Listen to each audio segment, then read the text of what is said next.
13 steps to a faster Jekyll website. Let's get started. I'm Ronan. I'm the CEO at Wildcraft, aka the Chief Janitor Officer. Basically, we're going to be talking about how to make the generation of your website faster and how to make sure that your website loads quickly. So, for example, using Page Speed Insights from Google, you can figure out your score, and you definitely want to have something that is above 90%. So let's get started. Step number 1, optimize your pictures. You're using media all over the place, and you probably haven't optimized them for the web. Using a tool like ImageOptim, for example, for macOS, you can get that on in one step. Select your folder and let the tool do everything. Git add, git commit, git push, and you're done. Step number 2, use an asset pipeline. Sure, you have SaaS support with Jekyll, but as soon as you're going to start using JavaScript and you want to do minifications and anything more complicated, you're going to need to actually have a proper tool to do that. Just use Grunt or Gulp combined with Bower and you'll be set. Step number 3, definitely put the JavaScript at the end of the body, but also actually inline the CSS if it's not too big in the head of your page.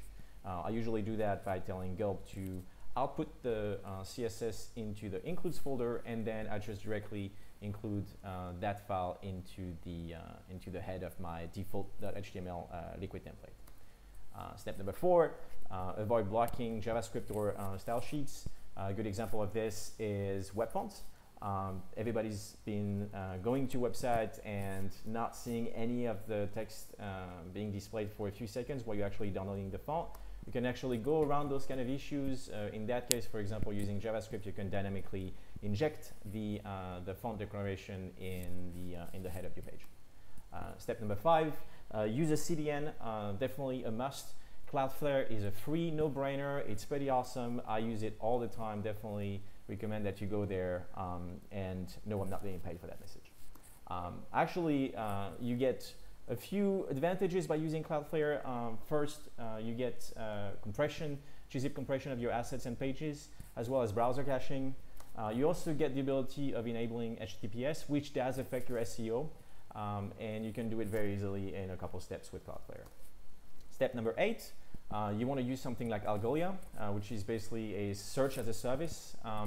There are other tools that are doing similar things. Most people use it for search. I also use it to do things like generating listing pages, like archive of your blog, and related posts. You have support for those kind of things in Jekyll by default, but it's really slow and pretty bad. So definitely use Algolia to do that instead. Step number 9, avoid Jekyll plugins, and I mean all of them. They actually slow you down. I don't even use the syntax highlighter that ships with Jekyll. I use highlight.js, which is a front-end library, and does a terrific job and avoids having to deal with the syntax highlighter that ships with Jekyll. Step number 10, just avoid loops and variables, especially loops. I would take the example of the author widget that I usually display in my articles. Instead of using the loop to go through all the authors and build that directly in the template, I just use a little bit of JavaScript and asynchronously just load that in the page. It's much faster and doesn't need to be compiled each and every single page. Number 11, generate only the latest post. You can actually limit the number of posts you want to generate. So if you're just adding a new article, you don't need to compile the whole website. You just use the limit posts flag, and you're done in a few seconds. Step number 12, you can actually ignore stuff, which comes in handy. For example, if you want to ignore your media folder, in that case, for example, you could ignore all your images and have it being uploaded either on the third party or using like a separate pipeline.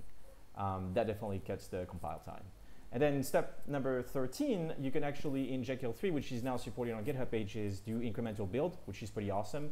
Definitely recommend that you look into this. It cuts the compile time by a huge, huge margin. Still not happy? Maybe you want to go check Hugo, which is a Golang alternative. And you can find my notes and slides online on the website. Thanks for listening.